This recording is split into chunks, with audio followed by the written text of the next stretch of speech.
Como controlar a asma, Bruna? Que coisa maravilhosa. Vamos lá.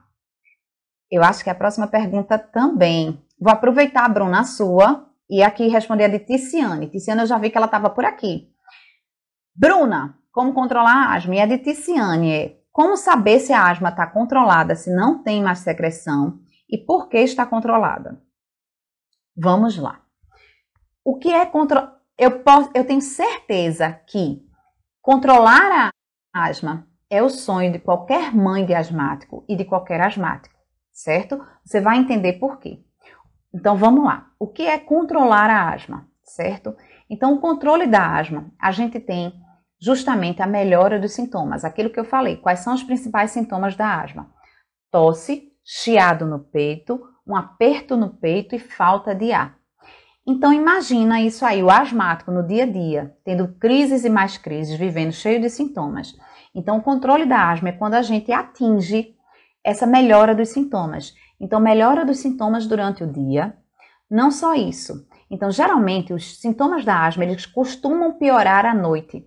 Tanto é que quando a gente vai avaliar o controle da asma, a gente sempre pergunta em relação às 4 últimas semanas, se o asmático ele acordou à noite ou acordou mais cedo do que o normal por conta de tosse, chiado, falta de ar, por algum desses motivos. Então, quando você tem um controle da asma, você também tem uma melhora dos sintomas noturnos, certo, gente? Então, isso é importante. Uma outra coisa que você tem quando você tem o controle da asma é justamente o quê? Você tem uma melhora da capacidade de realizar atividades. Pronto, quando a gente fala em relação à criança, então ela vai ter uma melhor capacidade de brincar, vai ter uma melhor capacidade para correr, tá certo? Então vai ser aquele asmático que ele vai conseguir realizar atividades que ele não conseguia, que até então ele não conseguia por conta dos sintomas da asma. Então pular, brincar, jogar bola, brincar com os amigos. Então tudo isso a gente consegue quando a gente tem o controle da asma, certo? Uma outra coisa que a gente tem a gente reduz. Gente, eu tô sendo rápida. Vocês estão me acompanhando aí? Estão me acompanhando? Joga coraçãozinho aí para eu saber que vocês estão me acompanhando. Joga mais. Tô vendo pouquinho aí. Joga mais, gente. Então, olha só, gente.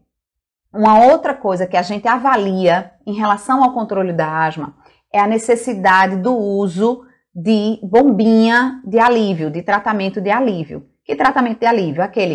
O salbutamol, uso de nebulização para aliviar os sintomas. Então, quando a gente consegue controlar a asma, a gente reduz essa necessidade de fazer o uso daquela bombinha direto, certo?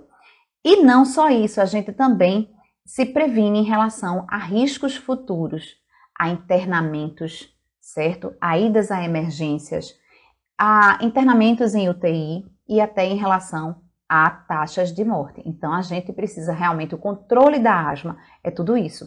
E o nosso objetivo qual é? Que a gente atinja o controle com a menor dose possível, certo? Então, é justamente isso que a gente quer. Para quê? Para que a gente tenha menos efeitos colaterais.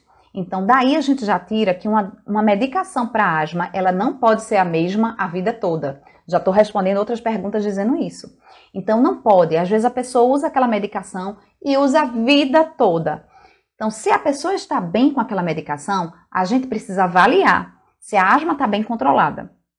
E dependendo do que for, a gente tem que reduzir ou retirar algumas medicações aí, para que tenha menos efeitos colaterais. Porque esse é o nosso objetivo, que o asmático ele tenha uma qualidade de vida top, sabe? Com a menor dose possível. É isso que a gente quer, certo? E isso que é controlar a asma. Então, daí você já tira que o controle da asma é realmente um sonho de qualquer mãe de asmático e de qualquer asmático, tá certo?